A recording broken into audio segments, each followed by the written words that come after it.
general nerdery.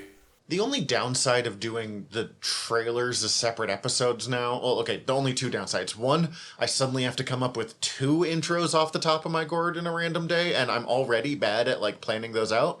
And 2, I forget which things we talked about in the trailer episode and which things we talk about in the episode, and they don't air in the same week. Oh, I'm just now realizing that I referenced the fact in the trailer episode that we were going to talk about a movie coming up. We mentioned Vampire R&D like 3 times in it, and it'll be worse.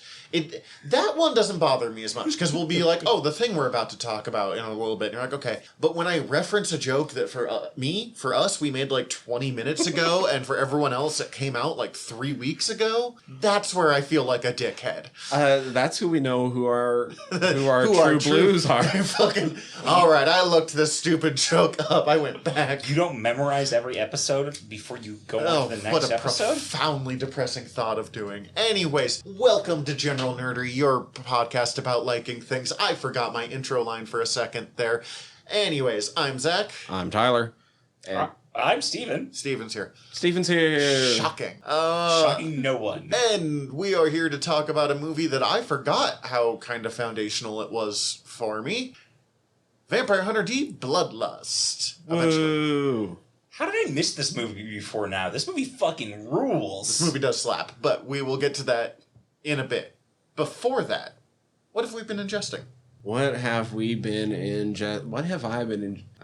More of the new season of Righteous Gemstones. It's still continuing to be great, so love that show. John Goodman is a fucking treasure. Anything he does. I mean, fucking in Revenge of the Nerds, he's great. New season of What We Do in the Shadows started, so I've checked out those first few episodes. That's been fun as well. Let me see.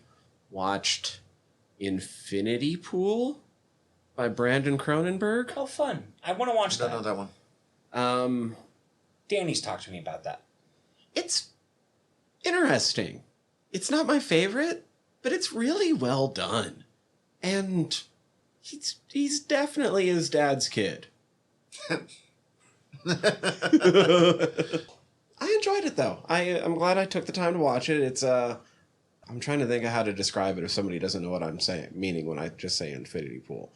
It's like Alexander Skarsgård goes on vacation, runs into Mia Goth and a bunch of her super rich friends, and they get into some trouble, but it turns out that being super rich, they can buy their way out, but it's got a really weird twist to it. Oh. They can buy their way out, but there's a caveat about what they have to do to fully discharge that. May not be all money they pay? It's all money they pay. They just then have to watch something. That sounds fucked up. I don't want to say much more than that.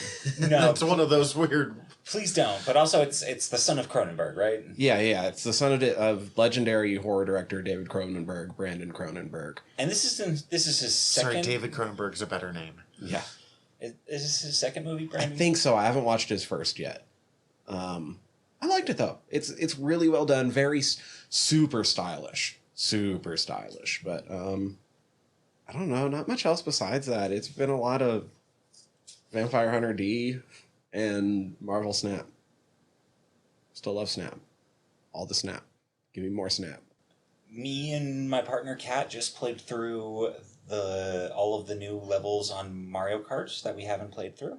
Ooh, I need to get through some of those. They released like 2 waves and we didn't even realize it. So there's like four cups that we haven't played. And they're really fun. I also finished watching the first season and got into the second season of That Time I Was Reincarnated as a Slime. I read the first volume of the manga and I remembered enjoying it, but never got back into it. I apparently fucking love isekai-style animes. It's apparently a subgenre I really can get into. Especially ones that are very much wish fulfillment like style ones, where it's just like, oh yeah, you died, but now you've been reincarnated, or you're now in this other world, but you're fucking, for some reason, you're basically onto a god. I I liked it. It is probably the one that I've enjoyed the most, where they substitute World of Warcraft fundamentals for world building. But that's my problem with isekai more often. I mean, there's great fucking isekai. Fucking Narnia's an isekai. I'm not knocking the genre, but which breaks some people's brains when you think about the that. Matrix but like, is an isekai. Yeah, exactly. Yeah. But it's when you substitute world building for like, it's a D&D world, and now I don't have to do any like thought or planning. That is where I get my biggest complaints. I will say about it is that because it utilizes that as like world building, it fucking cruises through fucking story. I'd be curious to know how many volumes they cover in the first season. I'm like one episode into season 2. I will say that the first volume cruises through story pretty fast too. I've not watched the series, so I don't know, but guy, a 30-something-year-old virgin, protects his coworker and his coworkers from being stabbed, and takes the knife himself. And as he's dying, he's talking about how in this world that's apparently a thing that you could be like considered a sage because he's a 30-year-old virgin. If he had made it to 40, he would have been a great sage. And he's just like making all these like death grasp like fucking thoughts of like, he's cold, he's hot, he doesn't want to be cold, so he gets like all of these fucking power resistances, and he is reincarnated with all of these things. Has this ability called Great Sage, which is basically he has like an internal computer inside of his head that like lets him fucking analyze anything in this world. It kind of gives it like basically the RPG overlay for him. He also has like fucking temper control and all this shit. But he basically gets reincarnated as a slime and is like put into this magic cavern, and he grinds into a fucking... He meets a giant dragon that he's able to devour, and basically... Well, he becomes friends with it first, but he's stuck there in this cave, and so he devours this dragon to get him out of the cave, and in doing so gets super fucking powerful. And it's just the very, like, shonen anime, like, level of, like, constantly getting wickedly OP, and then just like, oh, I'm gonna just be this person real quick that I didn't know I could be. Now I'm way more powerful. Starts a fucking goblin town. Starts building a he gets monster like an orc city harem or something, doesn't he? Yes, he meets random. Oh, I don't know if they're orcs because I think they're fighting orcs. There's like 3 bigger. The fighting urukai. There's like 3 main like monster races in this forest that they're in. There's the orcs, goblins, and I want to say like. He finds a goblin village that he turns into a city, and then there's like a bunch of other people that I can't remember what they are. I want to say it's not orcs because that's like one of the peoples that he's fighting. But either way, it doesn't matter. He gets his own little fucking harem. He builds himself a hot spring so he can have his fucking like fan servicey stuff. It's unfortunately a little fan servicey, but it's also like very wish fulfillment-y. So at the same time, it's. We also just finished watching 5 seasons of Food Wars, so obviously fan service isn't an automatic deal breaker for us. It's definitely not an automatic deal breaker. This one is less contextually, narratively centric. It is very fan servicey in the fact that it's just like, well, that person that I named, so now they have magic powers. They're now more human looking and way bigger bazongas. Which, like, uses that crude terminology to talk about women and their figures. So. As someone who, as I said, But does enjoy occasional fan service, it's such a crapshoot to find because either it'll be like, this surprisingly works, or like, why the fuck are we like doing an up-screen panty shot in this very important emotional scene that has nothing to do with Isn't this grandma's funeral? Yeah, like yes. Like and like I've watched animes where they do like literal fucking like they have the whole bit is that they're gonna give you any very important exposition you need while they're doing fan service, and you have to be paying attention. It's Game of Thrones season 1 through 3 sex position. But it's like an intentional cognitive dissonance that they're trying to build upon. And it's very interesting. But then you have other shows that's just like High School of the Dead, where it's just like, oh, you just got bouncing boobs everywhere. There's no reason for these high schoolers to be fucking have a human-sized head breast. Looking at you, meat. And that you're also then being super realism on everything else and just like getting into the mechanics of how a fucking EMP works and giving me a lesson on that. Yet you're got boobs. But also, bouncing, yes, bazombas. boobs bouncing around in such a manner that you have a bullet being shot through them in slow-mo, and you're following the bullet through. My friend is a mom, and her kid is just hitting the age of, 2, just starting to talk a little bit. And apparently, he was, sitting in the room while she was changing and, doing the little kid thing of pointing at stuff and being like, cat. She's like, yeah, cat. Whatever. And he goes, boobas. She went, what? And he smiled and went, boobas. She's like, okay. Nice. Good going, kid. Anyways. Learning the facts of life early. And then the other thing that I watched, I finished the first season of Bufori. I don't want to get hurt, so I put all my stats in I've heard defense. really good things about that. Charming, super delightful. It is a VR MMO isekai style anime. Basically, girl gets a game that's basically like a fantasy RPG type thing, but it's mostly humans, players. Doesn't want to get hurt, puts all of her stats into vitality, and accidentally builds a boss level character. Trips into something that gives her a skill stat, just lucks her way into being wickedly OP, breaks the game with finding basically a min-max strategy, and just they have to nerf her at points. Starts a guild. It's just delightful. It's charming. It's very slice of life energy. Well, and that's not actually sucked into the No. game, is it? It's just... It's that her best friend is really into really fucking it's VR headset video game setups, and her friend's super into them, and is got a new game and wants her friend to play it with her, so she starts it, but her friend has to do homework studying, so she can't start it with her, so she just gets into this game by herself and doesn't know what she's doing. It's on Hulu, both seasons of it. I just saw that they had the second season dub on there, and I haven't watched that yet, and I'm very excited to get into it, so. Hell yeah. I don't have much because we're bottle feeding baby goats right now, and there's fucking 9 of them. And it just... That's what you're ingesting, baby goats. I mean, 2 of them are being set aside that we will eat them in about a year. No, they're doing the ingesting, but you're helping them ingest. It is fascinating because some of them are fucking fighting each other to get access to the bottles, 100%, fuck yeah, give me this, climbing on top of me, and I'm like, you've already had a bottle and a half, fuck off, you are literally swollen at the belly and still trying to beat up your sister to get more of the, milk.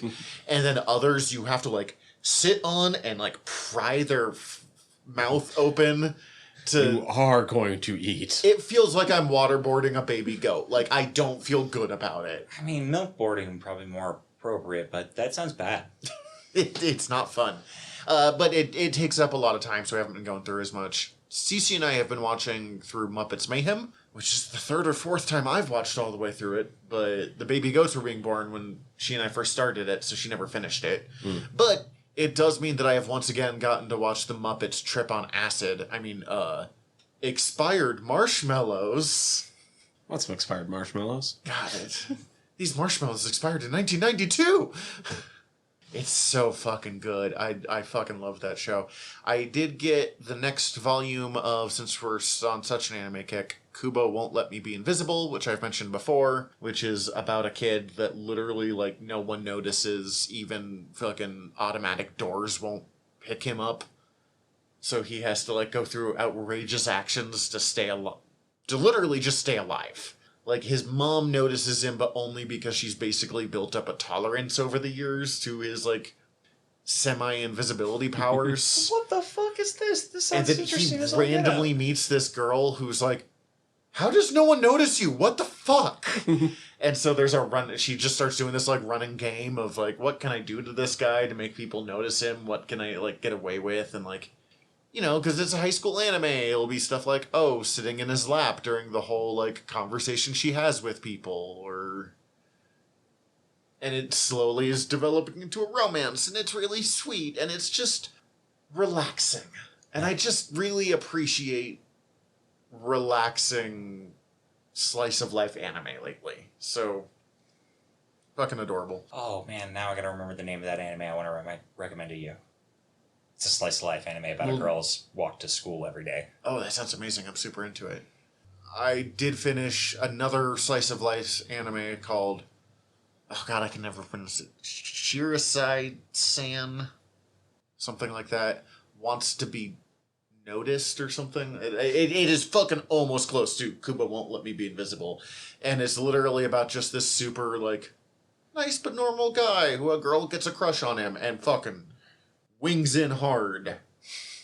Like, fucking pay attention to me. And it's really cute, and it does go about it's only 4 volumes long, so it's short, but it does go about a volume longer than it needs to. I'm like, all right, wrap this shit up. You two are just fuck already. Like, it's and then just today I listened to Dungeons and Daddies is a podcast that I've been listening to. It's a real play D&D podcast, and they did on their Patreon a bonus episode called Sons and Sonsability. That is a 3-episode arc in Regency England. Oh, man. That is all about, like, these characters. The setup is a Jane Austen novel, and they immediately, like, kick down any concept of realism and go off the rails, but it's so fucking funny. The only time I've ever been interested in anything Regency era. My mom... Are they rigging the election of a rotten borough? Fucking Blackadder. Yeah, Blackadder season 3 that takes place in Regency England is perfect.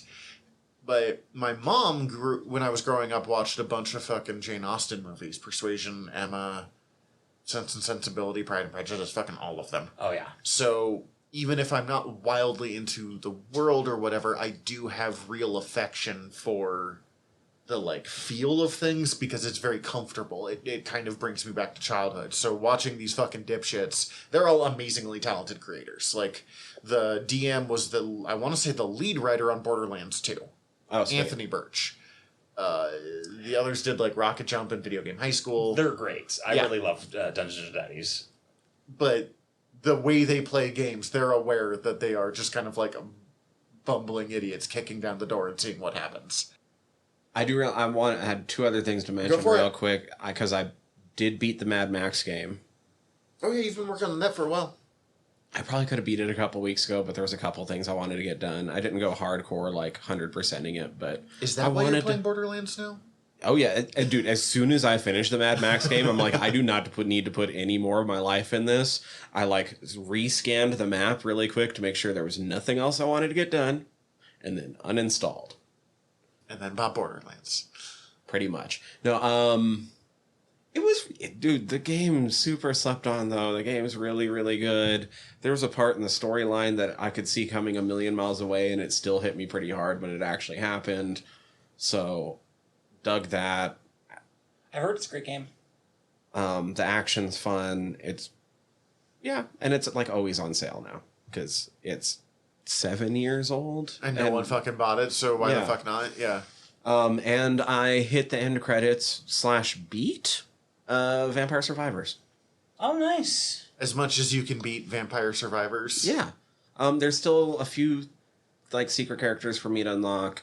I did buy the second DLC. I did a couple runs in that the other day, and it's a lot of fun, but Queen Sigma is super OP and a lot of fun to use, and hit me my first, like, oh god, I don't know, it was like a 400,000 kill game. Yeah, I don't know how to measure those. That game anymore. is fucking insane. That's just... I do still want to, like, if I ever threw an actual, like, big party, dance party kind of thing, just set that up on my projector and just have it as the, like, background, like... Yeah. It's the same way that I went to a live show that was doing awesome, like, Dance 2 music, and they had fucking Looney Tunes on a projector in the background, and I felt bad because I just started watching the Looney Tunes like, instead. This is a good episode. Yeah, that's fucking great. Cool, and now I'm done. I have one more thing that I ingested, and it was that I finally started fucking watching Ted Lasso Season 3. It's incredible, and I'm loving it. I am, like, on episode 8 or 9. I've gotten past the Amsterdam episode. I love the Amsterdam episode. It was so incredible. There's been so many episodes that are just, like, fucking non-stop laughs for me. Like, I still think it's the weakest season and probably the most uneven, but it's still better than, like, 90% of shows I watch. So I don't mean that as, like, a, you know... I'm going to refrain from further judgment until I finish it, but I do... The only thing so far that seems uneven is Jack's storyline. Do not like... I'm not supposed to like her. The last episode I watched was the episode where Keely gets leaked. Oh, okay. That might be my least favorite episode of the series, and it's not that it's bad, it's just it was... Though I fucking love Jamie in that. Jamie's fucking great in it. That was a thing where I was like, damn, Jamie has a lot of fucking growth this season. Mm-hmm.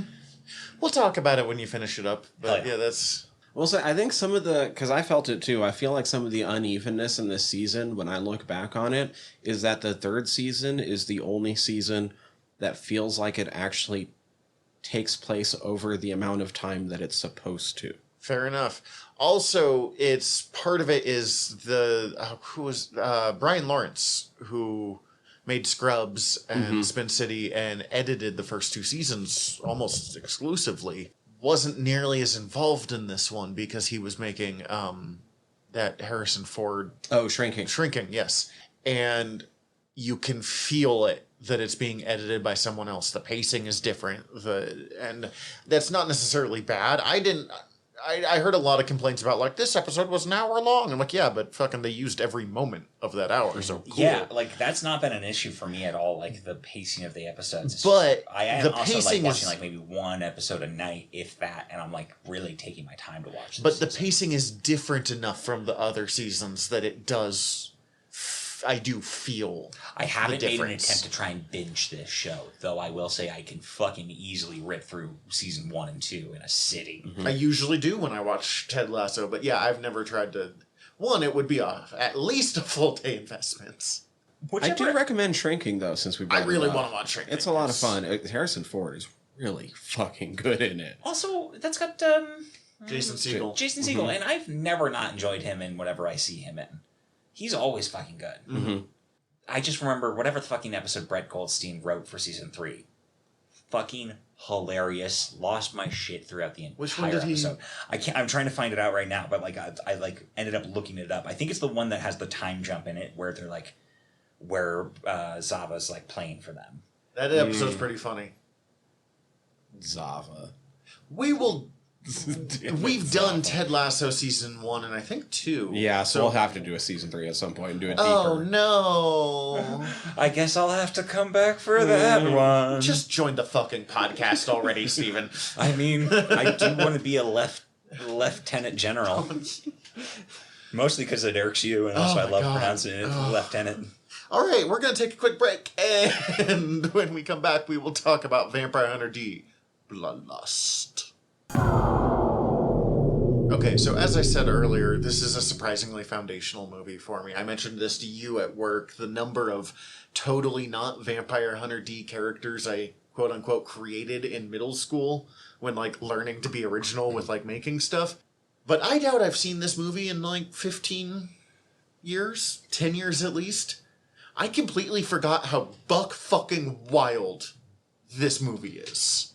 I fully did that with Spawn now that you said that out loud. My brain just remembered some stuff. The number of, like, Spawn, not Spawn characters you made up. Mm-hmm. Yep. Mm-hmm. Big red cape every time.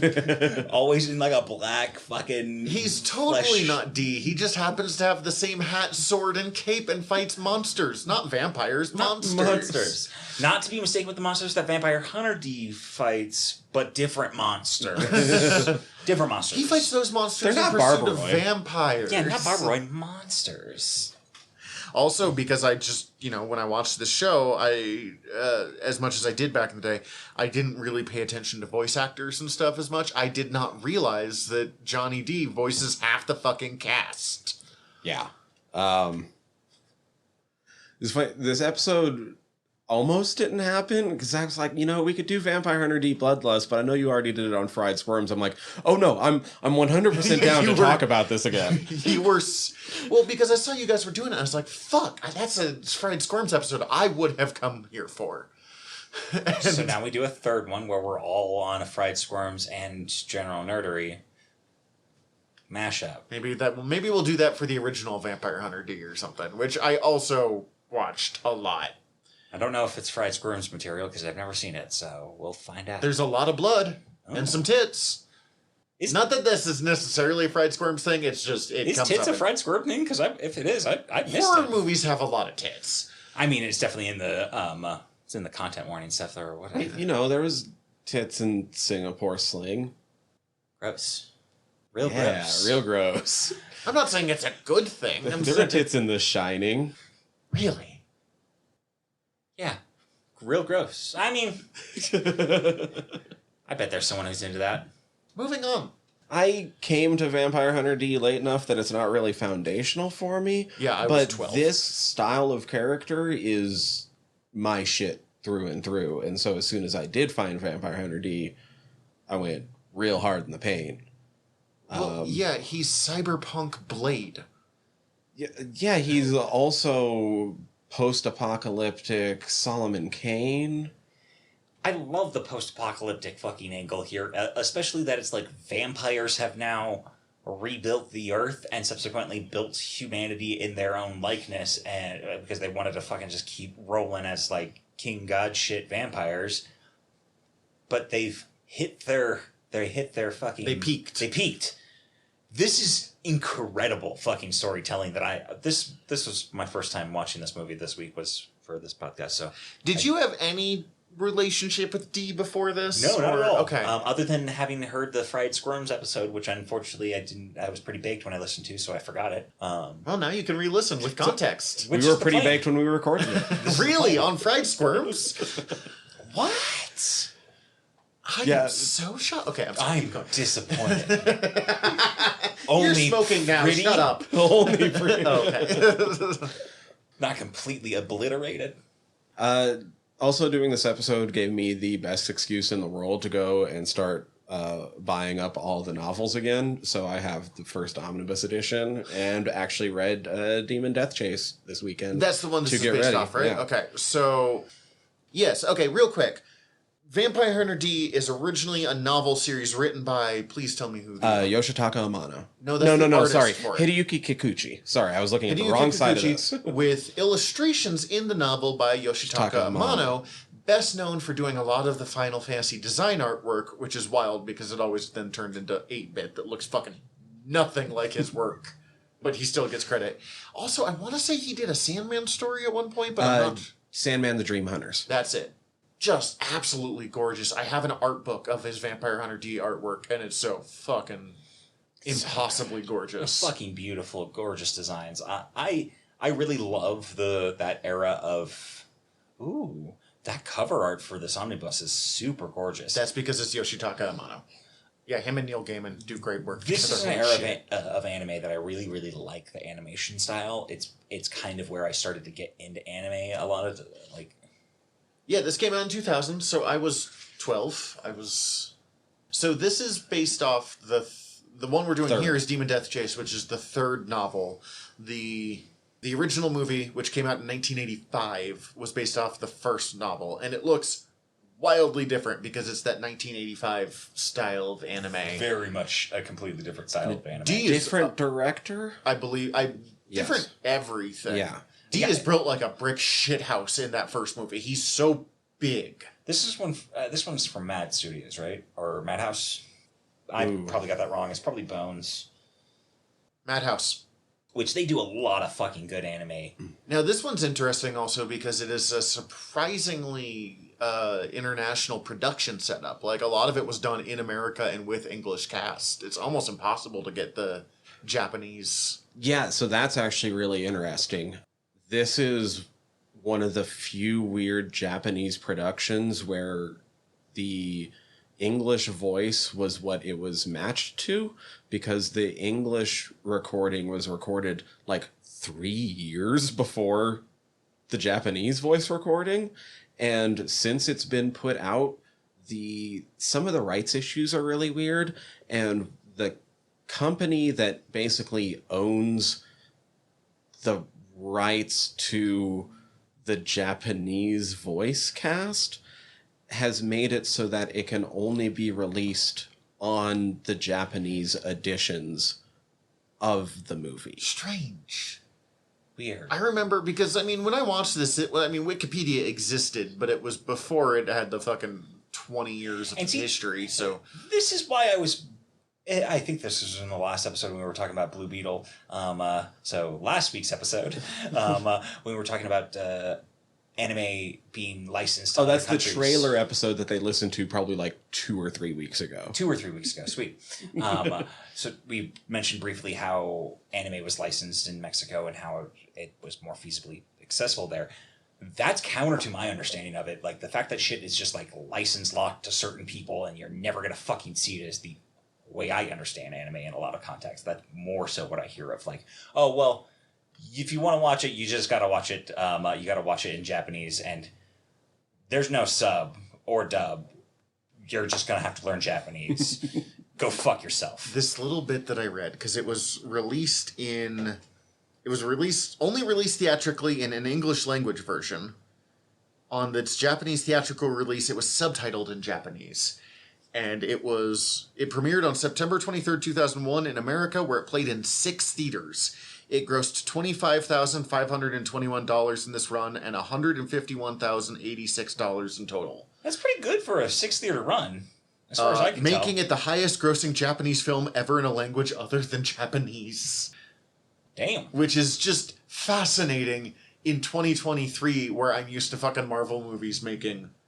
If they only make $500 million, they only did okay. I wonder if that record got beat by Sukiyaki Western Django.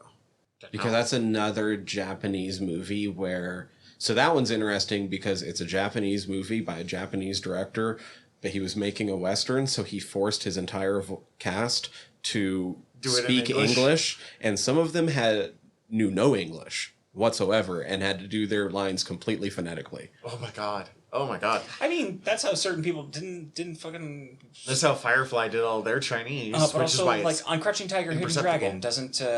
No, she learned some basic Mandarin before she did that, but I think one of the main cast members, like, had to do all of it phonetically, because he spoke a different version of...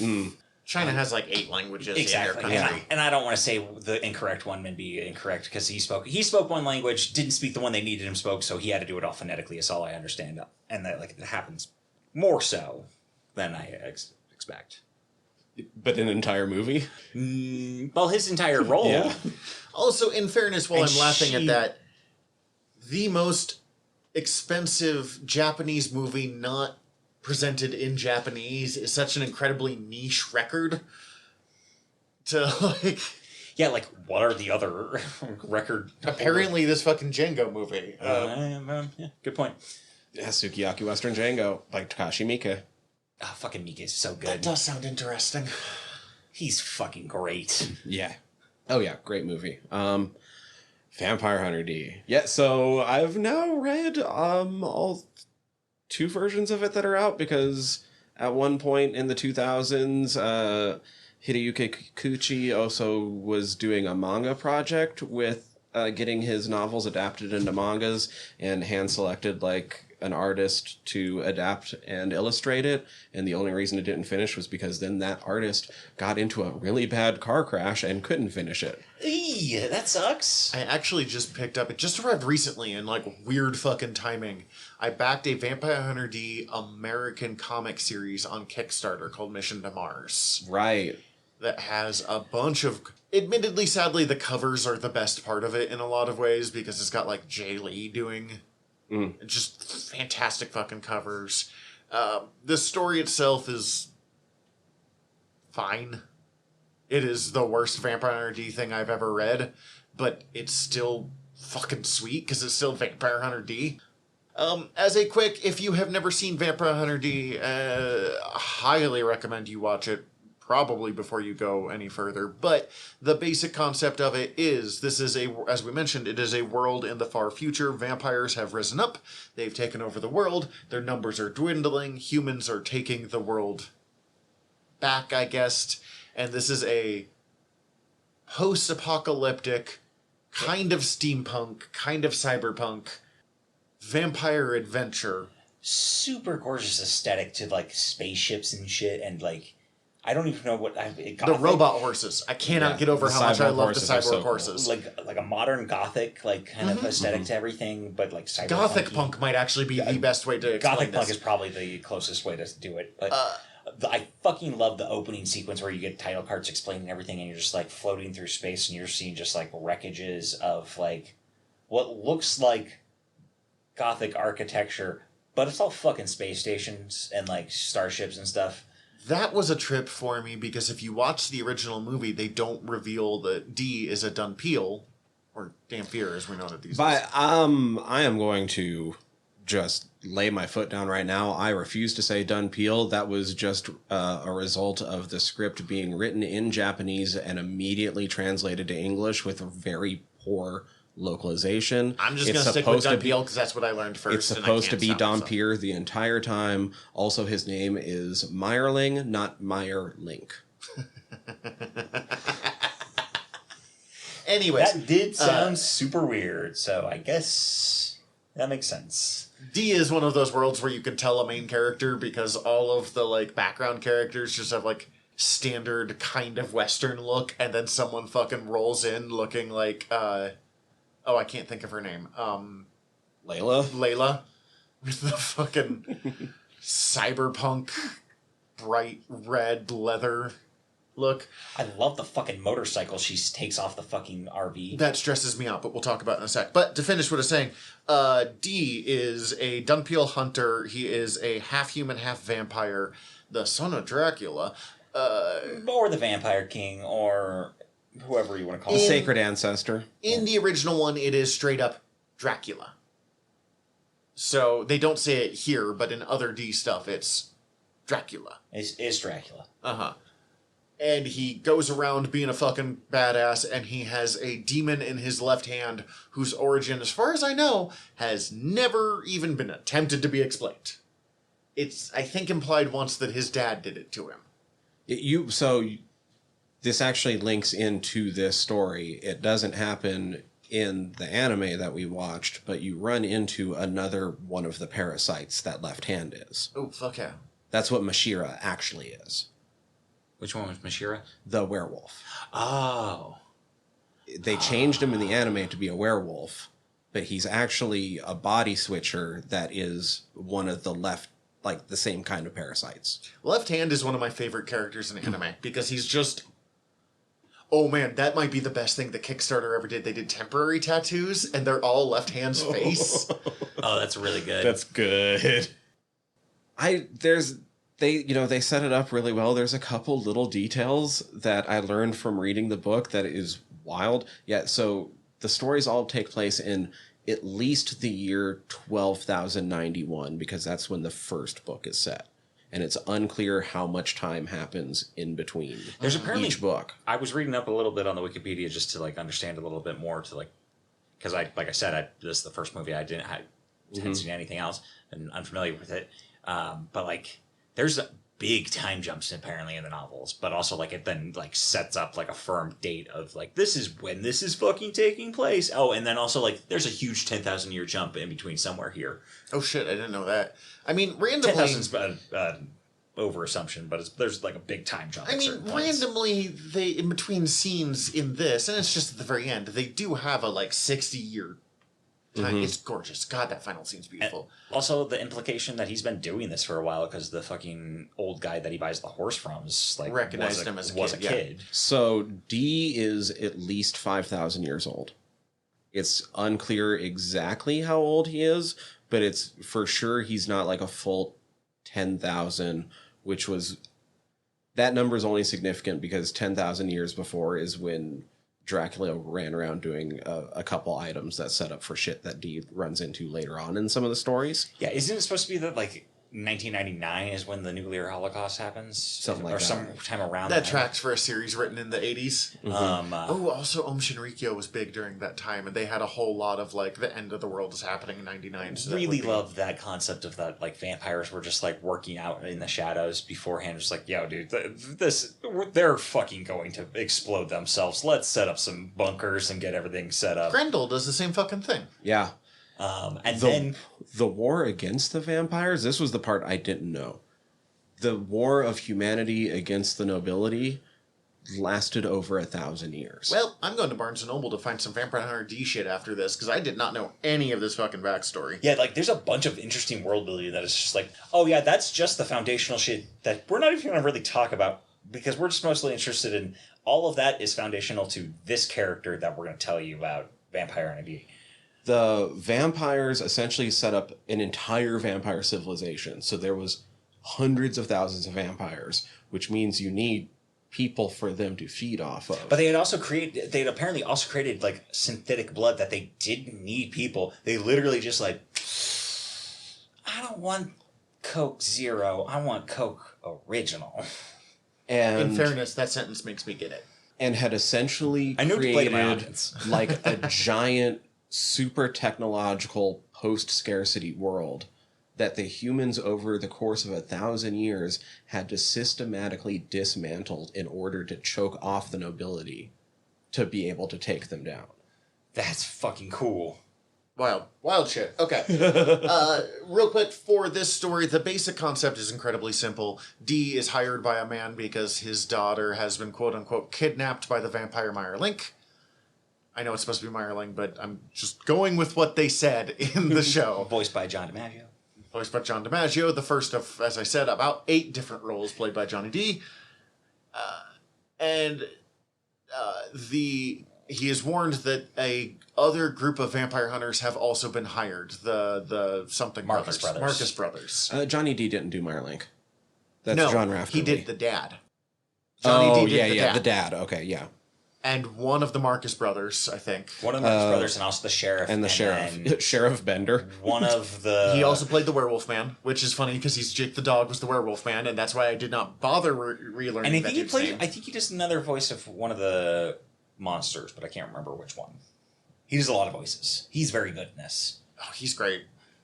A surprising amount of range, too. Not surprising because Johnny D. I just, like, I hear his voice, and my brain goes to, like, 3 different roles. But also, like, I can hear his voice and hearing him doing his voice in different versions of Jake the dog. Yeah. I was like, that's Jake the dog as an old man.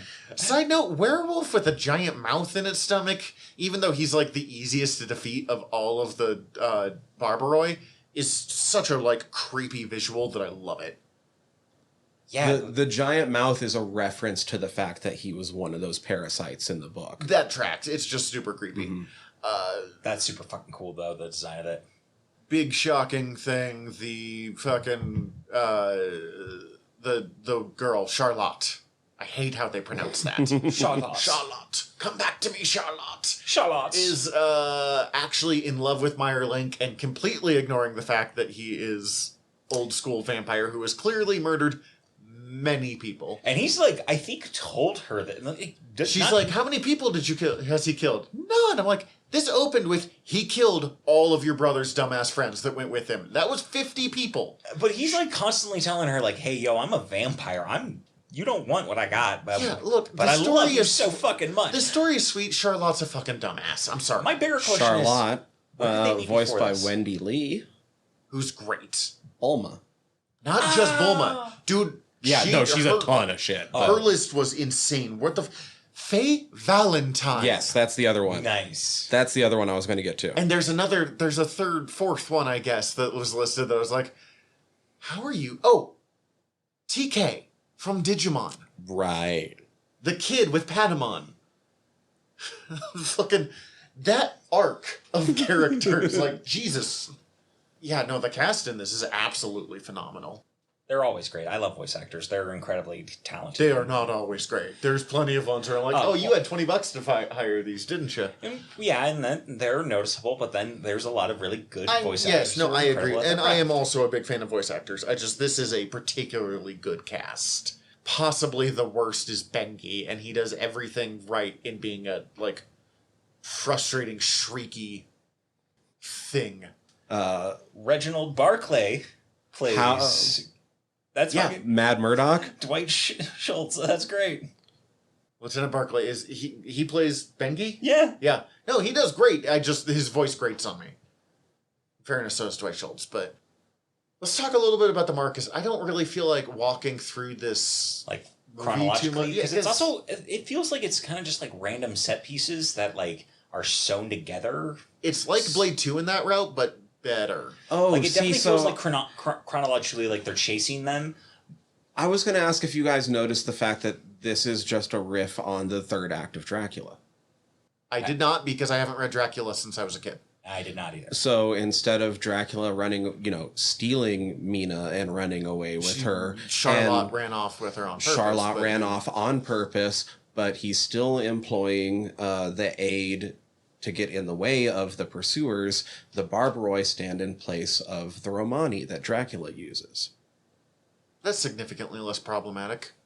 And there's a couple other... there's a big change from the book that the book makes it a little bit clearer that there's like a parallel going on in the fact that they're able to track Dracula at the end using Mina because she's been bitten and so she knows where Dracula's at. Yeah. Because of the connection. When you find out just how terrible everybody is, from the Marcuses to the Barbaroi, the other Mashira, the other thing, gets his like influence in her. So that's how he's tracking. Interesting. Okay. To sort of do a mirrored parallel there. That's interesting. Let's talk about the Marcuses a little bit. They are... I don't know. I keep going back to Blade 2 because... They definitely feel like the Blood Pack. Well, yeah. Right. Well, and they came out at the same fucking time. And I don't think one was ripping off the other. I think they just unilaterally came up with... Oh, no. See, here's the thing. I think Guillermo del Toro was very specifically referencing at least Nolt Marcus, the one voiced by Johnny D with the big-ass hammer and the fucking... The fucking influence of giant vampire hunters with big-ass hammers on me. Specifically because when he references his influences in the commentary for Blade 2, he references Demon City Shinjuku and Wicked City. Also a Madhouse movie. Both also written by Hideyuki Kikuchi and directed by the same director. Okay. Yeah. But probably not directly based off Nolt Marcus, because they... Probably just something really close. Because Okay. Nolt has been changed a little bit from the book. He doesn't use a hammer, for one. The hammer's so cool. I'm not surprised he dies the first, but they're so similar to each other, and they came out within a year. Mm-hmm. I mean, and this was started in like 95, but it didn't come out till 2000, and Blade 2 came out at what, 2001? Yeah, I mean, he might have been directly referencing this. It's possible. I think he was. I think he just name checks those other two because those are what he grew up with, because they're a little bit older works compared to even the first Vampire Hunter D movie. Mm-hmm. So there's four Marcus's brothers. There's Kyle, Nolt, Orgoff, and Grove, and they got Layla, what's her name? Yeah, Layla. Layla, she's rolling with them. Who, side note, I don't usually am like, who would live action play this? But Layla should be played by like 1987 season 1 Next Gen Denise Crosby, who played Tasha Yar. Oh, 100%. I don't know, I randomly was looking at her Male haircut head. and was like, oh shit, that's Tasha. 100%. 100%. Sorry, I didn't mean to completely derail you there. I just... Undeniable there. I don't even know what I was talking about now. The four brothers. Oh yeah, four brothers. You have the main brother. I forget it. Is that now? Orgoff, who's got like a fucking really cool ass like a wrist. It's just a little wrist crossbow that he crossbow? randomly... That he's really good at. Yeah. He's like really fucking good at. He's like, okay, I'm gonna track you. You're way too far away. Gotcha. It's hardcore anime shit of like, he's launching thousands of those little crossbow bolts, and then like one is a fucking heat sinker. Like, So this is another, finally using this as an excuse to read it. It's anime shit, but it's not. So... Yeah, I was curious to know more about. I also the don't book mean from anime you. shit is a negative. It's No. fucking amazing. No, what I mean is like, we recognize it as being from anime. Like all these different action tropes and like, you know, like everything you were pointing out about the action.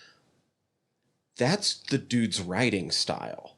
And depending on the action trope you're talking about, it is arguable that it may have originated in With the this Vampire guy. Hunter D Oh, that's so fucking novels. cool. Oh my god, I love that. The way he describes all of the action in these books is like 1-to-1 what we grew up with watching in crazy action anime. Because this fucking, like, Kyle Marcus, his little fucking swords that turn into, like, a giant ninja star type thing very much felt like something that I saw in Naruto. And I very much liked his fucking random, just redheaded motherfucker just out there with these... I didn't even think of it as Ninja Star for some reason, and you're right, it's not what it like is, but I went to cross. Like a cross, but also like 4 kunai knives that like turn into a big ass fucking throwing star cross that he really does some fucking damage with. Real quick on Borgoff, and then I do want to talk about Kyle a little bit. Borgoff, 2 things. 1, the amount that he made me think of Jet from Cowboy Bebop kind of surprised me.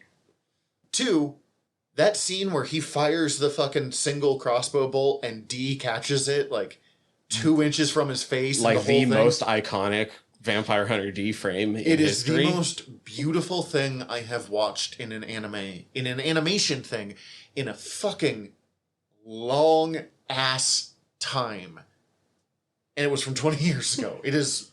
I got a little emotional watching it, and I knew that scene was coming, and I was excited, but like, oh fuck, I forgot. That's where I texted you guys last night, going, this is so fucking cool. They were all fucking... I really loved the Marcus brothers and like all of their individual designs. Kyle sucks, I'm sorry. But Kyle is, for some reason, the one that I do think is the shittiest of all 4 of them, but also the one that I really was here for.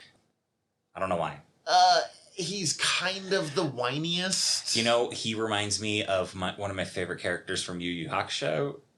The very dumb one with the red hair who has the light sword. Yeah. And I didn't put that together. And that's probably why I like him. He also has the full like catsuit bodysuit with the chest exposed that just looks uncomfortable to me. It really does, doesn't it? Yeah, like that's going to cause some chafing on your chest and maybe your nipples. He makes fun of Layla's like, do you know how sexy you look in your full tight leather suit? And I'm like, you're going to make fun of her? Red skin tight suit. You look real sexy in your skin tight leather. Except suit. you don't. You look terrible. But yeah, I hate all of that. Terrible. Okay, fine, whatever. I mean, everyone's got their own taste. Definitely not Boner City over here. Oh, what? It's just they're so much more terrible in the book, and since I just got done reading it this morning, it's not good. At all. The Marguses are all fucking horrendous, terrible monsters. And they're not initially in this, although the scene on the bridge makes very them much just like, let's just let her die and we'll fucking get our money and get out of here. And I'm torturing this. And like, I'm not defending Meyer Link. He is maybe the coolest vampire in fiction. But that's because I don't think highly of many vampires. But shooting him in the like knees was the part that I was like, I don't know why that made me directly uncomfortable. I don't care for torture unless I. That's it. Yep, it's the torture. I don't know why that was. There's very rare situations where I was like, okay, yeah, it seems justified. You should probably torture this person before you kill them. Don't torture people. It's very rare. The one time I can think of it is The Man with No Name, which is a fucking great Korean revenge movie that is fucking incredible. They spend the entire movie setting up like, oh, all of these people, they're fucking terrible monsters. Last 20 minutes of it, we're just going to fucking slay them. Don't worry. You're going to love it. Yeah, I think Kyle is the most, like, enjoying the cruelty, and maybe that's why I dislike him the most. And now he's my least favorite, because he definitely is that. Nolt is probably my favorite of them because I just enjoy big lugs with a big hammer. But he also gets murked real quick. Yeah, he's also the most useless of them. In both versions. Like, because everyone else, Kyle... I do fucking have to kind of laugh when they're like, okay, all the vampires are attacking. Let's get ready. Let's go. Fucking Borgoff takes out 98% of them, and then the other 3 take out like 2, and they're like, yep, we've done our jobs. More importantly, what I need to know more is, what can you tell me about fucking Grove from the book? Because he's a dude who's just like in a fucking hospital bed, sickly and pale. Who can like send out his soul as a ghost that shoots lasers? What more do you need to know? That's pretty much all you even get told in the book. So you do get a little. So Who cares? Magic. It's implied in the book. First off, Science magic. In the anime, like Layla mentions joining the Marcus clan. Mm-hmm. They are all siblings in the book. She's their sister. They're all brothers. They all had the same parents. Oh, interesting. Oh, so they all have the same parent backstory too, or? Mm-hmm. Okay. And it's implied a couple times, but never confirmed, that their father had a gift for genetic manipulation. And that's why they're all superpowered. I mean, I think from what I read of the Wikipedia, it's like set up that like genetic manipulation is definitely a thing in this universe of like. It's definitely a thing, but generally you like vampires were doing it, and that's how they created the Dumpires. Dompiers just happen. The big thing is that Dracula, a number of things that Dee ends up running into over the course of his journeys are Dracula byblows of Dracula's experiments where he was trying to create vampires that could go out in the sunlight. Got it. He was trying to create daywalkers. Dompiers are naturally daywalkers, and it is eventually revealed that Dee is not just a Dampier, he was also genetically manipulated by Dracula. That may have been something that was read that was spoiled for me. Yeah, okay. Interesting. But they were all manipulated by their father, supposedly, but it's never like 100% clear. Yeah, I don't think Nolt will get that big without some sort of juicing. And so Grove... Do you have, like, wires attached to him too, or am I just? I think they all had like it felt like they all had like a microphone wire. Well, they did have that, but like it felt like it was going into their body in a way that felt cybernetic. But Grove, you basically know that it does seem like a couple of times in the book, like he can become a little bit less ghosty, like he's a little bit more corporeal than he seems when he's in his spirit form, and he can actually like interact with shit, but not like super well. And when he's doing that, he's super flighty and kind of just living in the moment, and has like a hard time of like thinking of his actual goals and stuff. But yeah, can just shoot death beams. Yeah. They don't explain it anymore. Thanks to science magic, he's a ghost that shoots lasers. He's perfect. I mean, I didn't feel like the movie did a great job of telling me that, other than through visually, like he's a flying ghost man who was like in a bed sickly, and now he's a flying ghost man. I wanted that to be explained a little bit more, I guess, but fair enough. It never does. Okay. This is also from an era of movies where they didn't feel nearly as strong a need to explain everything. They give you enough information to know what's going on. That man has a big hammer. That man has a ghost. Not an issue in that you're good. I enjoyed the movie, and like I thought it was fucking cool as shit. I was just hoping that it was like maybe there's some more insight from the book that Tyler read is where I'm getting at more so. And the thing with the books is that they are light novels, so that means standard tends to be around 50,000 words, and are a closer equivalent to like old like Pulp Fiction novels and stuff. So they kind of move along as well with the same sort of pacing, where there's not a lot of time for super in-depth detail. If something seems like it's neat, then it'll be mentioned in passing, and then it'll just go on to the next action or like big story change beat or something. They're pretty sweet though. Interesting. In the same way that I enjoy pulp novels. Yeah. Did you have a favorite scene? Yeah. Well, one of my favorite things hand down in this movie is the way that Dee actually approaches the shelter. The hidden shelter that Meyerlink has. That's all like in the hiding house or something like that. That's so gorgeous. And flicking the stones to show the lasers. It's a lot cooler than what happens in the book. Like, they actually make it interactive and Dee doing something cool. The reason he wears that blue pendant is because it's nobility technology, and it means that most of their defenses just won't lock onto him. So in the book, he literally just walks up to it, no problem. But you notice how they were all, like, the eyeballs shooting and the lasers? The reason I love this is because it ties in to one of my favorite little bits of vampire lore. He was just using a ton of little things, right? Mm-hmm. Oh, and the counting. He was making them count. Vampires in a lot of... I remember. In case you don't, listener, vampires have an intrinsic need to count. So one way to defeat vampires in old lore was literally to just scatter things across the floor, and they had to like stop rice or something. Yeah. This would be a place to talk about. You mentioned loving that fucking one-wheeled motorcycle monstrosity. That's super fucking cool, don't get me wrong. Oh yeah, no, the tech design in this world, like human design, super fucking interesting and like very, very Gundam-esque military kind of focused feel to it, like very purposefully like military kind of designs to a lot of it. Like the whole RV was fucking bitchin' looking. Also the RV getting taken down. That whole I love you calling it an RV. what do they call it? The tank. It makes it sound like it's a fucking like family vacation vampire hunter style. Someone didn't watch Ben 10. I didn't. Okay, well they have an RV in there and it's pretty much a tank. I'm sorry. I only know that because of the toys, but Ben 10 had dope toys that we were selling while I worked at Kmart. So, dude, Ben 10 fucking slaps. It's a real good show.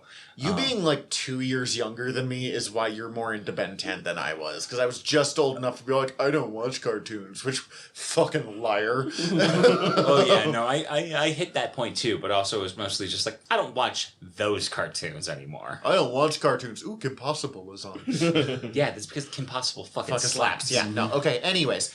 One-wheeled motorcycle. I loved it. It was fucking cool. I just really like the designs of all of the technology in this. Like when the fucking old dude, when he's buying the horse from the old guy, and he pulls out the fucking like bazooka. It feels like something that he's working on that he's scavenged from a larger fucking fighting mag. Dude, that old guy saved that entire town's life. Oh yeah. Oh yeah. Oh yeah. Real quick, on the motorcycle thing. So we've talked about this before, of there's always one place where your suspension of disbelief stops. That she's going like 80 through the woods on this one-wheeled motorcycle and launches on the side of the hiding house or whatever it's called, resting house, and like drives along it. No problems to me whatsoever. The fact that she's doing this while firing a bazooka is the part where I was like, get the fuck out of here. Like... But the motorcycle's got an auto like balancing thing, so it can stay up on one wheel. Motorcycle stuff, because I ride motorcycles, is where my suspension of disbelief is most likely to stop. But it's got one wheel, so it's not a motorcycle. It's yes, that means I know it's even more dangerous. It's a motorized unicycle. Nope, you're not going to make this one work. Oh no, I know. I'm just going to keep talking until I don't. This is another one where I kind of like it more than the book. The book, it's her customized battle car. That's the way that it is described moving, I can't actually imagine in my head. It seems like she's outfitted it with thrusters and stuff, so like it can change direction midair and all sorts of bullshit. That's kind of cool, but yeah, it would G-forces. I'm just now imagining those accidentally go off in the wrong way while she's just like driving and crushes her own car. But it's weird because I'm not bothered by like being hit by the bat wing cape metal, like Myers cape / wing / weapon going up against Dee's sword so hard that it's literally starting to like melt the metal. Didn't like, bug me, but like that just bazooka the pressure. They're so fucking strong that just the pressure of those and I was like, that's fucking sweet. And I was like, you're gonna fire a bazooka on this? No, shut the fuck up. I was like, that's fucking sweet. And then the more I watched it, I was like, what the fuck is he even using? What is this? What is this sword made of? Considering how often the combat was like D flying forward and then the like shing and something falling apart, they did that like 10 fucking times. 100% accurate to the novel. Oh yeah, no, I know. It's ridiculous. But I'm just saying, like, so often, you know, Dragon Ball Z drove me nuts because they're moving too fast for the eye to see, so we don't have to actually draw a fight scene. Didn't fucking bother me once in this movie. No, not at all. But did you have a favorite scene? I really fucking not so much a scene, but like once they get into Camilla's castle, and basically like everybody's starting to fucking trip out and have illusions on them. That's when I was like, this is fucking cool. I'm loving it. Like all the blood designs for Camilla is super gorgeous. This was the first time I ever really found out about the Countess Elizabeth Bathory. I have no idea if I'm pronouncing that correctly, but Bathory was a real serial killer countess lady who was killed, who is often mixed with vampires, partially because Carmilla is a vampire story that predates Dracula by about 26 years. Thank you. Oh, interesting. Quarter century, and it is the first example of lesbian vampire trope. Yep. But they never actually do lesbianism as a bad thing, but they're also never like, then she fucked me. It was like, my companion touched me. There are sensually. definitely, I can't name a single one off the top of my And head, then we but flicked the bean. there is 100% like 70s European sexploitation horror movies based off Carmilla. Oh, cool. 100%. Yeah, she's fucking built for it. She's a lesbian vampire. Who bathes in blood, as far as I remember. Yeah, I mean, that's the part from Elizabeth Bathory. Yeah. She was accused of kidnapping her locals and murdering them in outrageously terrible ways, alongside her, like, wet nurse from being a child. So basically her Nana. She bathed in blood to stay young. The first major If that villain was in my Act 1 of concern, Diablo I wouldn't 2. be too concerned about murdering them in like brutal ways. I would mostly just like, well, snap your neck, and then I'm going to drain you into this tub. No fuss, no muss. Oh no, she really enjoyed the torture. Huh. Also, it might be a giant lie because the king owed her like fucking millions of dollars. Probably a lie. But she was also bricked up. In her She own probably castle. did it one time, and then I everyone's actually- like, she does it all the time. I don't want to say I'm choosing to believe that it's true because it's fucking metal as fuck. Because like, if that is, a bunch of people died terribly. But it's One time. But it's that thing. It's still bad. But it's that thing that the farther away you get from the like terrible shit that went down in history, the more you want to like, the less the personal like, oh my god, these were real people like bothers you. In the same way that I want Gilles de Ride to be the like terrible murderer that he was, and not just Joan of Arc's randomly accused friend because the king owed him money again. That's just a fucking trope. Like, Man, stop owing kings money. or no, not the king's owing you money. Oh, damn. Kill the king and take their money. That's what the king was scared of. Just get it done. Interestingly, Carmilla not in the novel. Oh, interesting. That's all completely for the anime. How the fuck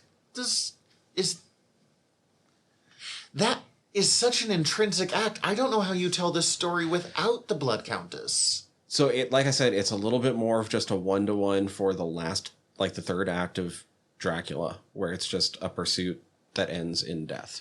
So the It's whole it's literally a Shaggy Dog story. At a certain point, okay.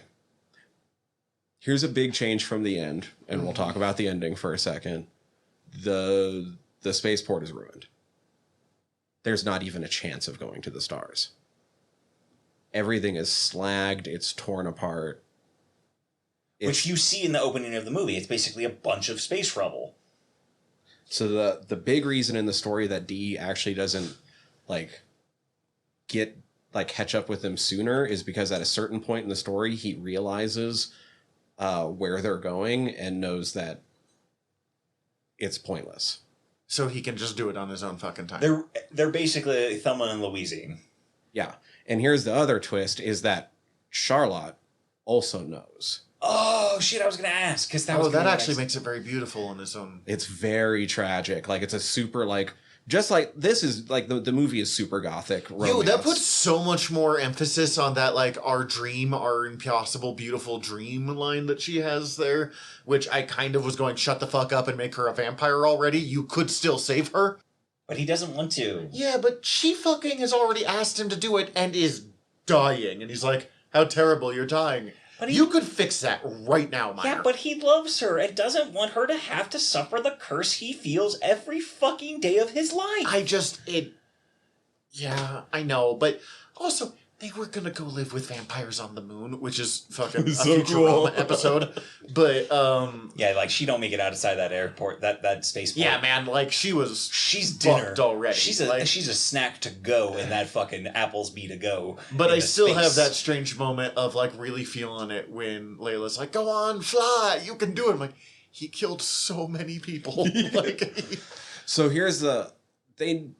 They don't give this detail in the movie either, but Dee is already kind of prone to listening to Meyerling's side in the book, because in the 5,000 years that Dee has been doing his job, he's the only nobility that he's never heard a single negative thing about, and that he's only heard positive stories of because he actually treats people like people.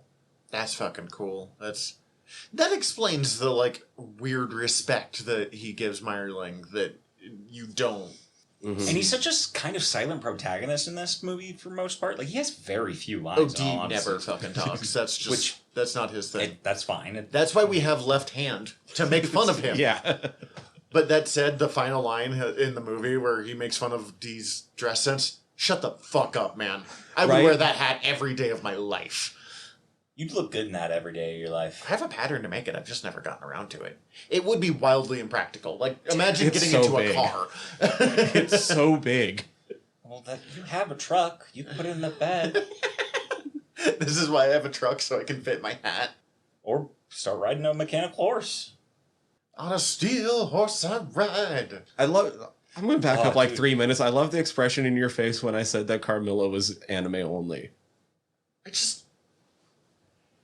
Okay, it's like the movie Metropolis. Have you ever seen it? Yeah, yeah. It's fucking amazing.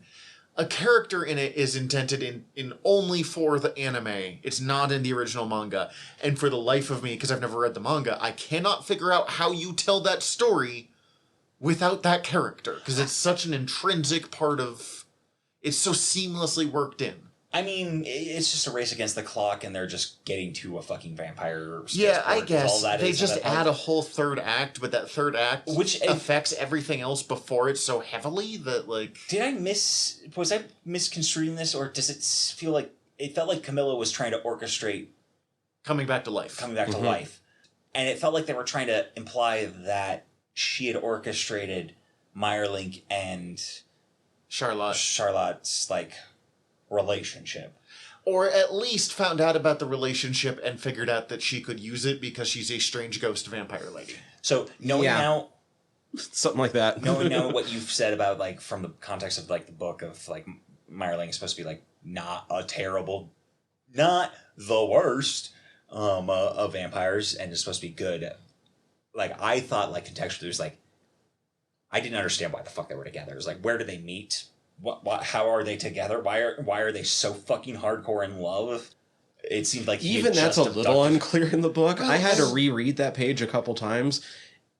I'm not going to lie, it kind of sounds like some, like, love at first sight romance. And I'm sorry, bullshit. And that's but Charlotte fine. is a bad character. And that's fine if She's that's my the case. only critique of this movie. But having like thought that was the case, I was like, I don't get why they're together, and then having the character having Camilla like orchestrate them being together for whatever reason, so that she could get this body and come back to life. It's like, oh, okay, that makes sense to me. It was all a plan from this other fucker who's just trying to fuck up their day. I and think get a it's body. because being in a gothic romance sucks and you don't actually have to like the person that much. You just want to bang them. And have a tragic backstory. Fuck, this is a really good gothic romance, guys. It is. It is. It is.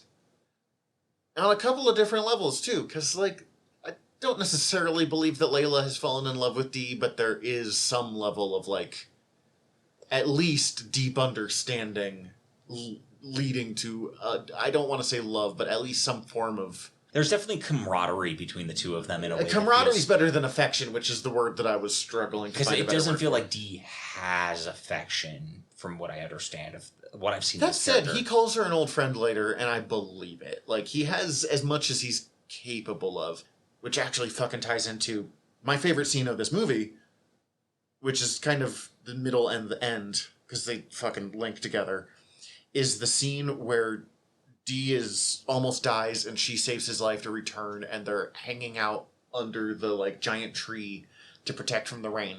Partly because there's something about how anime expresses, like, rainfall that is beautiful in a way that no other form of media seems to really portray. Like, I don't get it. I don't even know how to explain what I'm thinking about, but there is something about the, like, silence of waiting for the rain to pass that anime likes to use that is fucking gorgeous. There's something about the way they illustrate it. It's so viscerally like a feeling in anime rain that like I don't know how to describe it. It is what rain feels like to me. And her telling her backstory, and it's, you know, a pretty generic fucking vampire hunter backstory. Oh, my parents' vampire's dead. Even the whole thing is like kind of, but that bit of like, let's make a pact. Whichever dies first, the other brings flowers. Because I like flowers, but I don't think I'll ever see them. And Dee agreeing to that, because that is possibly the most human moment we ever see from Dee. Although the fact that he's 5,000 years old kind of changes the, like, don't expect to get through this. Shut the fuck up, dude. Although he does, like, go out of his way to, like, bandage her up. Yeah. Simply because she hears her crying for her mom. Yes, no, and but there is something about that moment of vulnerability and that, like, you get to have a life, I don't, that I thought was really interesting. And it's just, the whole thing is gorgeous, and then it ties in at the fucking very end. Spoiler if you care about the absolute last scene of this movie, that's a fucking epilogue. But we find out that she goes and has a fucking life, and he's at her funeral, and, like, her granddaughter thanks him for being there, and, like, he kind of smiles at her and whatever, and it's fucking makes me tear up. And I don't even know why, because it's such a, like, quiet, small it got little me moment. Too, in that, like, it felt like a good, like, rebuttal to the old man who was a kid who, like, wasn't able to thank him as a child because the town ran him out because he was a fucking half human, half vampire, and then now we get to see it's taken fucking almost 100+ years, but he does get that, like, recognition. For fucking, like, 2 seconds. In fairness, we don't know that that's a societal change. That's just... We don't know that it's a societal change, but also he does get that, at least, at what he should have gotten at that point when he saved fucking 10 kids from vampires, and instead he got fucking mobbed out of town. Also, when we're going to talk about great scenes, we can't not talk about the fucking old man. Oh, he's great. And then just as an honorable mention, and just because it's gorgeous, when the fucking, like, flying sand manta rays show up and he, like, rides Those are over so them, cool. it's just fucking awesome. It's another part so much better than that part in the book. It's what's amazing about No this... sand manas, sorry. Every action scene in this movie is great. I have no complaints about a single bit. I never get bored with them. They're always really good. My favorite moments are always the quiet moments in between the action scenes. Which is not always true with a fucking Vampire Hunter movie. No sand manas in the book. Well, why the fuck do we have that book then? I don't know, man. The only equivalent scene is him basically making the cyborg horse run across water. Oh yeah, that's not nearly as cool. I'm sure it's still cool, but it's because the book doesn't take place over such a wide range of locales. It's mostly just they're going through a forest. They're on the edge of the frontier. And so shit's bad. But it's mostly a forest. They do go through a junkyard at one point. oh, I'm sure that's fucking awesome in this weird gothic punk. Oh, it's so cool. So, what's her name? The Barbaroi. The chick Barbaroi. The Poison Ivy. Yeah. I don't know her name. Caroline. Nice, Caroline. Very nice. There was too many C names in this movie for my fucking ADHD rattled brain to just, like, remember any of them. It was 2. There's, I feel like 3 or something. Well, I've just 3. They're all women. Everyone. Charlotte, Layla's Camilla, the only woman that doesn't have a C name. You're right. Charlotte, Camilla, Caroline. and Layla are the, like, the 4. Layla, Other than Layla's granddaughter, there's no one else that's female in this. So. Yeah, this movie does not pass the Bechdel test, but, I mean, a lot of movies don't. That's not necessarily an automatic. So she's a Dampier. Poison Ivy? Yeah. Really? And the thing is, the reason the junkyard is really fucking cool is because her weird little Merge power with thing, power. it's that kind of like how vampires can bite someone and take them under their control. Yeah. She doesn't have full nobility powers. Like, she can't turn someone into a vampire, but she can control them if she drinks their lifeblood. But that's a very broad definition. So she runs into a ripped off mech arm that she drinks the oil and, like, hydraulic fluid of. But it allows her to take psychic control of it. And she fights D with, like, a, like, 50-foot long humanoid mech arm. That is super fucking cool. That's fucking rad. I really liked that how they animated her. She was super cool in the way that she took out the RV tank thing. See, I put tank in there for you. Thank you. This is a weirdly aggressive episode between the two of us. I don't know why. And then she does do the forest thing later on. Oh yeah, that was super fucking rad. She goes and like legit just goes and bites a shit tons of trees, and then so she can control the trees. Ow, my teeth hurt just thinking about that. It's interesting. I don't know. It was. I just want to get the big change out of the way and why everything is shit in the book, just so that I can like stop holding on to it. And I don't know. I don't want to ruin your guys' day, but like Unleash. Go ahead. the anime version is so much happier, and I'm gonna just throw in a mini little like content warning right here because it's that bad. Like, Oh wow. God, like if you don't want to hear some kind of screwed up stuff about the big changes that is made, especially to the Marcus clan, skip forward like 5 minutes. Yeah, so the Marcuses never leave any competition alive. If you take the same job as them, they kill you. They're all related, and they have all been sexually abusing Layla since the first time she had a boyfriend. Well, that radically changes. I knew rape was going to come up in this fuck. That radically changes all 4 of those characters. I hate it. Because she almost has some kind of romantic relationship with Grove, or at least Grove has romantic feelings to her. Mad respect for whoever read the source material and was like, nah, we're changing that for the movie. Yeah, we want these to be ethically questionable vampire hunters, not the Firefly family. The fucking worst. Kyle takes great delight in it, which is something... And now I'm full out on Kyle. Fuck that guy. And not only that, but he seems to be the only one that not delights, but he definitely enjoys that he tends to be the one that usually gets picked to send Grove into one of his seizures. They all only half love Grove, but are more keep him around because of how useful he is. I mean, he's a fucking OP, like, he's a big bad weapon. See, Borgoff seems... we get fucking one line with him and Grove in the movie, but he at least seems to have some kind of affection for... Borgoff is the one that arguably cares the most for Grove in the book. And even then at the end, he's like... He gets to a certain point where he's like, I'm sorry, but... it's either we both die or I force you to die for me. So I'm going to choose that one. Fuck me. I'm less interested in reading this book all of a sudden because I kind of like the Marcus family. Action-wise, they're all still really fucking cool. Oh, I'm sure. I just, in the movie, the Marcus brothers are an interesting pair, but where it goes dark is when you have Borgoff and Kyle alone together. While in that, it just sounds like they're the worst. And, like, at that point, it feels like they're kind of, like, just kind of fucked up because, like, their brother's been murdered and, like... Their brother's been murdered. They're kind of unsure if they're going to survive this, but they're also, like, kind of fed up with this situation and kind of fucked up.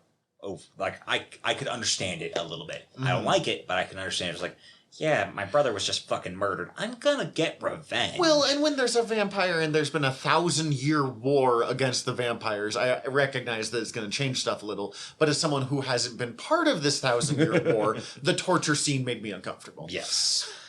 Fuck, that sucks. That's a weird thing, and that's one of the few instances of where I can think where they make a change from the book to the movie or adaptation, and it's like, oh, good choice. Great choice. You really shouldn't have done that in the book. Yeah, basically most things I've heard about changing from the book to the movie seem better in the movie here. I do. There were some cool things. They rebalanced the brothers in not weird ways, but ways that make sense for the type of story that you're watching, where they make like Borgoff kind of like the all-rounder, Kyle's the quick guy, and then Nolt's the giant. Borgoff is by far the giant. Most of the time in the book, he's simply called the giant because he's so fucking big compared to the others. The other two are both like quick guys. Interesting. In the book.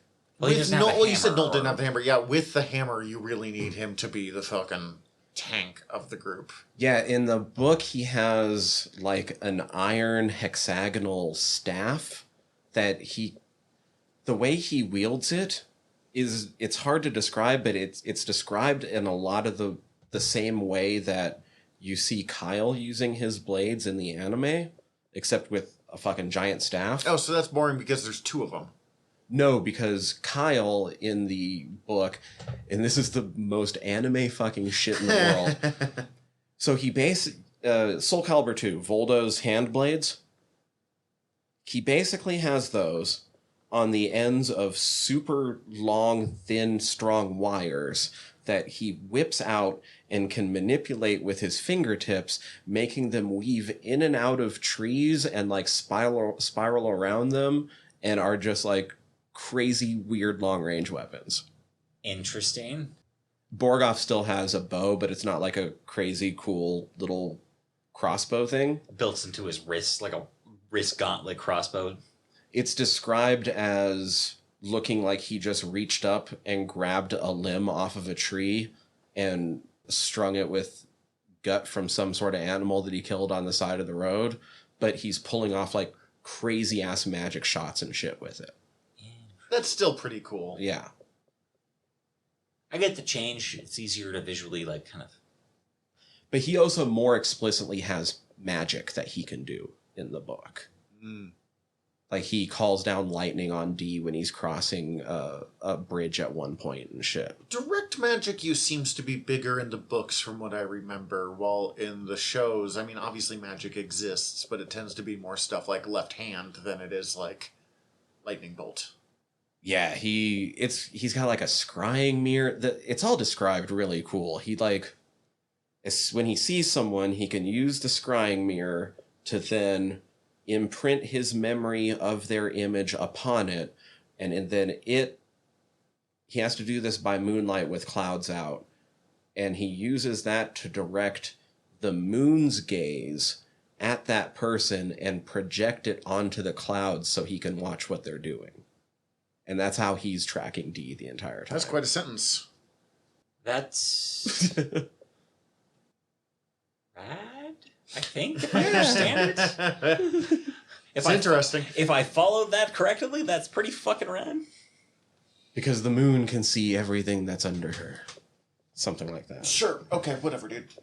But what about the other side of the earth? I don't know, man. Can't see that. I don't know. Yeah, sorry. The Marcuses suck. They're a lot better in this. No wonder you seemed uncomfortable when we were talking. As soon as you brought up the like Kyle mentioning how sexy Layla looked, I was like, oh no. Oh, yeah. Yeah, that definitely makes that scene hit even worse. Well, it hits even worse. Also, the whole fuck it's Kyle. apparently I had incest revoked and any rape, good not things I just- said yeah. about him. Yikes. Ugh. And Dee doesn't go to her funeral. Well, fuck that. I'm sorry. That scene is so goddamn good. Do they just not have that? She just dies? What? No, so she does live. Everyone else dies. Everyone else dies except for her and Dee. And her whole thing is, first off, Dee's the only guy in her life that has never raped her. Even Grove? Fuck. Yeah. And he did like take time to like save her life a couple times. And the other thing that it's hard to even get across in an anime, so I understand why they kind of skip over it. He's supposed to be so beautiful that everyone who looks at him kind of starts having second thoughts about what they should be doing with their lives and how they might like have a better having sex with D might be the better choice. Yeah. Yeah, he is inhumanly beautiful. When every time. when he threatens people, they're like, "Oh, but only to be killed by you." Oh, yes, Daddy, please step on me type scenario. Yeah. So she's also dealing with that. And her end is that she doesn't get to see it, but by the end of the book, she actually manages to make him smile as he's leaving. When the entire time he's just been a fucking blank-faced, he's D, yeah. Mm-hmm. I did have a moment, I don't know. Dude, fuck, I imagine smiling at people probably gets their engines revving real good then. I don't know why I randomly thought of this, because it's 1,000% unrelated to what you just said. But at first he's like, $10 million is not enough, and that's supposed to be like really rude, like, shut the fuck up, D. But then a horse apparently costs $300,000, and it's like 20 gold coins, so, Yo, no, Inflation's just fucking wild by that point. That's like... they don't care about their daughter, or horses are really, really valuable. That all... The first... So, in the book, Grove is actually why the Marcuses win both fights, not just the second one. Because they're outnumbered 700-4 in the book. Because the entire town is turned, not just the graveyard. Oh. Okay. And they take out like 200 of them, and everything's going really good, but there's still 500 left, and then Grove shows up and wipes the floor with the rest of them. So basically, the same stakes as like fucking in the movie, where it's basically like you two took out 2 zombies, and then this guy took out the rest of the fucking zombie vampire guys. But it's also supposed to be that they have, in fact, took out hundreds of nobility. They are considered to be the number 2 vampire hunters in the world behind D. Maybe because they also kill every other vampire hunter who takes any jobs they're on. It tracks. Yeah. Which then, like, I know that was what they did in the book. They didn't do it in the movie because obviously it was like, well, let's just let that guy go. See you later, D. But it does make sense that Kyle's just like, well, you can't let him go. He's competition. Interesting. Yeah. Yeah, it makes a few of these things make a little bit more sense, because they do a good job of calling back to everything that happens in the book, just sometimes in a slightly different order. And tone it down in a way where it's like not fucking incredibly horrible. The old man that we keep mentioning that fucking remembered D from back in the day, that was in the book. It's the Barbroy Elder. Mixing those two is weird, especially with the way that the self-described old lech was like, yes, you are very beautiful. I want to fuck yes, you. I know. You saved me as a boy. I remember you. Let me return the favor. I didn't know what love was before I saw you as a boy, and I didn't know it again until today. I'm an old man who wants to fuck you. Oh, Jesus. Yeah, instead that all's like, he shows up and the Barbara are all going to attack because they took the contract.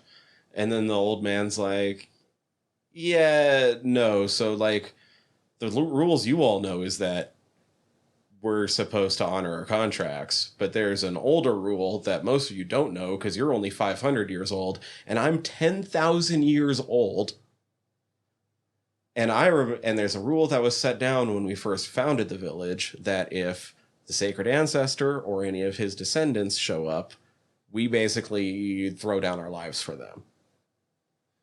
Interesting. And then Mashira, Bengay, and what's her name are the only ones to be like, yeah, we don't fucking care. We took the contract. Bengay is a very different thing. They're like, Meyerling asked for us personally, so we're gonna still go for him. Fuck you, old man. Dude, this movie fucking so good. Yeah. This movie's so fucking It's good. so good. I will probably watch it again soon because Cece missed the middle part. Because, again, we have so many goats. And, oh, fuck, it's cool. I'm trying to think if there's anything we missed. I don't really have anything else for this. It's just beautiful. That's like the first word that comes to mind when thinking about this movie is just beautiful. And melodramatic, but in a great way. Oh, yeah, no, it's a fucking... Super melodrama. Good melodrama. Yeah. It's a cyberpunk vampire gothic romance. Like, yeah, but it's based off Japanese pulp novels. A post-apocalyptic. That's the words I forget. Yeah, no, the fucking only way to get more high drama is if it was literally named Dallas. But with sci-fi vampires. Yeah, no, actually I would like and that magic. one. Oh, so it's fucking Dark Shadows. If Barnabas Collins popped up, maybe. But with cyborgs. Oh, D's so cool. Yeah. I love him. I might like him better than Blade, and that's hard to say, because I fucking love Blade. Oh, I love Blade. I love D more. I have no problem saying that. For me, it's more of like, is it between Vampire Hunter D or Alucard from Hellsing? Fair. Cece was like, what is with all these fucking half vampire vampire hunters. I'm like, well, yeah, why, at this point, why bother fucking hiring a vampire hunter that's not at least half vampire? She pointed out Alucard from not Helsing, but from Castlevania. But it's to counter me and fine. But he at least had a half vampire buddy that he hung out with a lot. All vampire buddy? No, half vampire buddy. You've not seen Castlevania. I don't know why I'm looking at you. That Alucard's full half. I think Trevor's human. Trevor's human. He's 3/8 vampire. Doesn't matter. Alucard would be half. Does Castlevania owe a fuck ton to Vampire Oh, yeah. D? Because 100%. That's what I thought. Absolutely, it does. Jesus Christ, it's good. Like I said, based If you on the like dude's this, go home and watch Castlevania. I should. I've heard based great on the things. dude's action writing style, it sounds like a lot of people have things to owe to Vampire Hunter D. When did the first novel come out? Do you know? Like 80? Okay, because I knew the first movie came out in '85, but I didn't know for sure. Something when. like that. Yeah, the shonen genre apparently just owes D its existence. I really should have like pulled like a passage to illustrate that, but It's a little dry to read the novels, but that happens a lot. I've noticed when you translate from Japanese to English, just the change in like language style I don't want to say takes the character out of it, but he's supposed to look 17 to 18 years old in the show. He looks in his like 20s here. He looks about 55 in the original anime. Oh yeah, he looks. I did start watching the original anime. It is on the Internet Archive if anybody's real bored. It's sweet. Don't get me. I will make fun of it because it's an 80s anime, but it's very much an fucking 80s baller. anime. It looks like an 80s anime. I know Hideyuki Kikuchi Down doesn't to the like it. annoying kid brother. I know Nutties. I know the author doesn't like it, but it's funny because he will like fully admit he's like, yeah, but my shit got a lot popular after that. His biggest problem is he thought it looked cheap, and he's not wrong. Right. And then with Bloodlust, he apparently gave the director like full reign. He was like, because by that point, that same director had already adapted Wicked City and Demon City Sujuku. And so he was just like, You've shown your chops, man. you can do it. Have fun. Have fun with my story. I trust whatever you do. Awesome. And You done loves it before, do it again. And loves it. Yeah, much 'cause like it's we fucking do. great. This might be the thing we have been the most passionately like into in a long time while talking about. Because it's not the Craven trailer. Oh my god. Yeah, I not can't think of Morbius. anything bad to say about it. Like the only thing that it's not that it doesn't even work for it. It's not even a complaint. It's just that I noticed that like structurally it's different than other things I've watched recently, and it felt like multiple different set pieces strung together. Yeah, no, it's which is not a fucking complaint. bonkers. It just. It's, Oh, yeah, no, it's bonkers. That's the closest I could get to a complaint. Is that structurally it is a little bonkers. Charlotte sucks ass. That is the only complaint. And she works for the role that she needs to do. So I don't even complain. She is just not in any way, shape, or form interesting. Not that we even need to complain. I'm just, I remembered one other thing I wanted to bring up, just because we brought up a couple of the other voice actors. Oh, thank God, it's not something terrible from the books again. I mean, it involves Layla, but it's the fact that Layla is voiced by Pamela Adlon. Yeah, I looked Bobby that up earlier. fucking Hill. The mother? No. No, the the son. son. Oh my God. Oh shit, I can kind of hear it. I don't know you. Oh my God. Also, because I did watch it, Lucky in 101 Dalmatians, the series. I feel like she's also done a couple other. Oh, yeah. Pamela Adlon's done a ton of things, and she does live action stuff, too. She was in Californication. She was in Louie. I think she wrote and produced Louie. She also, I think she had definitely wrote and produced it, and then like at the same time had a second show that got off the ground because of that. Mm-hmm. The guy who did Left Hand did some live action stuff too, but I don't remember off the top of my head. Yeah, who... I'm going to look that up real quick. Oh, he was on the original Who's Line. Shit. Mike McShane. He was in Robin Hood, Prince of Thieves, Richie Rich. Office Space. Who's he in Office Space? Whatever. He's in The Angels Take Manhattan, though. Oh, the thing that my brain was trying to... There's two fucking Pamela Adlon things that my brain fucking always as shocked that she was in, but I was like, oh, yeah, of course. Recess, the Disney's Recess. Yep. Oh, okay. And fucking Pajama Sam, the video game series. See, this is why I love voice actors, because the range of what you'll find them in is so wild. Oh, she's also fucking in Time Squad? Bobby's World. I don't know that one. Okay, yes. Ferngully. She was a minor role in Ferngully. That's awesome. Fairy number 2. It's fucking great. It's just, go watch it. Go, stop listening, go watch it. Next time, we have another fucking great thing.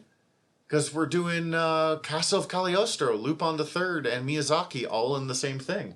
Yay. Wildly different movie. Yeah. Hopefully you don't find out bad things about those characters behind Yeah, us. if it turns out that there's a whole bunch of that in the whatever version of Lupin III, I'm just done. Like, apparently we cannot pick things anymore. In the meantime, we're your generals of nerdery. I'm Zach. I'm Tyler. Dismissed. Hi, everybody. General Tyler here. If you like the show, please hit subscribe however you're listening to us right now. Also, if you could rate and review us however you're listening to us right now, or preferably over at Apple Podcasts, we would super appreciate it, as the whole world is ran on algorithms, and we want to be all up in them, getting our voice out to more places. Also, tell your friends. We always appreciate that. If you want to get in contact with us, ask us questions, give us comments, email us generalnerderypod@gmail.com. You can also contact us through our website, www.generalnerdcast.com. While you're there, check out all of our back catalog, or click the links up at the top, as we are part of the Earworm Podcast Network. Go check out all of our sister shows.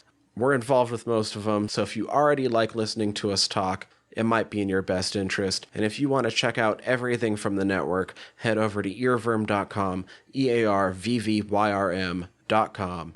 We'd super appreciate it. Love you all. Have a good one.